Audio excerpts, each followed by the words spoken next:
انجذاب بقى المرأة للرجل بيكون ليها أسباب كتيرة. ممكن مثلا علشان يكون مظهره كويس، أو أسلوبه في الكلام بقى حلو، أو في الغالب بقى بيكون أهم الأسباب دي هي شخصية الراجل نفسها، واللي بتلاقي فيه الصفات اللي هي عايزاها بجد، فوقتها بقى بتنجذب وتعجب بيه. في دراسة كده اتعملت في بلجيكا علشان يكشفوا يعني أنواع الرجالة اللي بتنجذب ليهم النساء، وفي المجلة الألمانية بقى اللي اسمها فوكس قالت الراجل اللي فيه ارتباط وثيق بينه وبين أسرته الواحدة بتشوفه إن هيكون أب صالح وسند ليها بعدين. موضوع مهم بقى، يلا بينا نبدأ. الدراسة بقى اللي اتعملت دي عملوا تصور كده في كام سؤال. السؤال الأولاني هو هل الراجل بتنجذب ليه المرأة علشان بيهتم بشغله، ولا الراجل اللي بيهتم ببيته وأسرته أكتر؟ وأنهي نوع بقى من الرجالة دي اللي العلاقة معاهم بتكون طويلة وبتدوم يعني؟ النتائج النهائية بقى جاوبت على الكلام ده كله، وده لما عملوا استطلاع رأي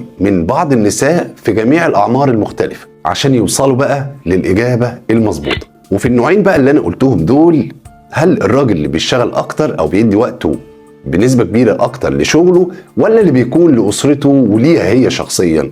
في اللي قال إنها بتفضل الراجل الناجح في شغله، وفي قالوا إنها بتفضل الراجل اللي مستعد إنه يضحي بشغله علشانها وعلشان بيتها.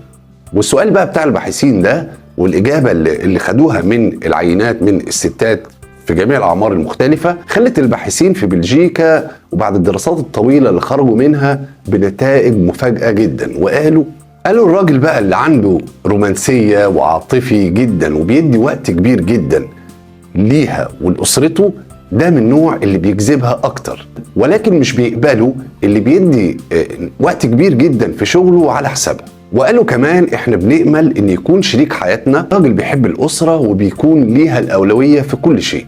واخر حاجة بقى بالنسبة للواحدة المرتبطة فعلا المتجوزة يعني، قالت كل ما الراجل يركز في بيته وأسرته ده بيحسسها بسعادة أكبر. والمجلة الألمانية كمان ذكرت وقالت الراجل المرتبط بأسرته الست بتشوفه انه هيكون اب صالح وسند ليها بعدين. تمام كده؟ لازم نكون عارفين ان انجذاب المرأة للراجل بيكون ليها اسباب زي ما قلنا، نظره كويس، اسلوبه في الكلام، شخصيته بقى نفسها. طبعا زي ما احنا كلنا عارفين ان مفيش حد كامل غير ربنا سبحانه وتعالى، سواء كان راجل او ست مفيش حد كامل. يعني ممكن المرأة بقى تشوف الراجل اللي فيه ميزة أو ميزتين كويسين جدا فتنجذب ليه على طول، وده لأنها بقى لقت الحاجتين دول هي عايزاها فعلا في شريك حياتها. على سبيل المثال راجل ذكي بيعرف يحتويها، وفي حاجات كتير طبعا بتخلي الراجل بطل في عيون الست وبتجبرها بقى أو بتخليها إنها تنجذب ليه، زي الراجل اللي عنده دايما إصرار في طلبه،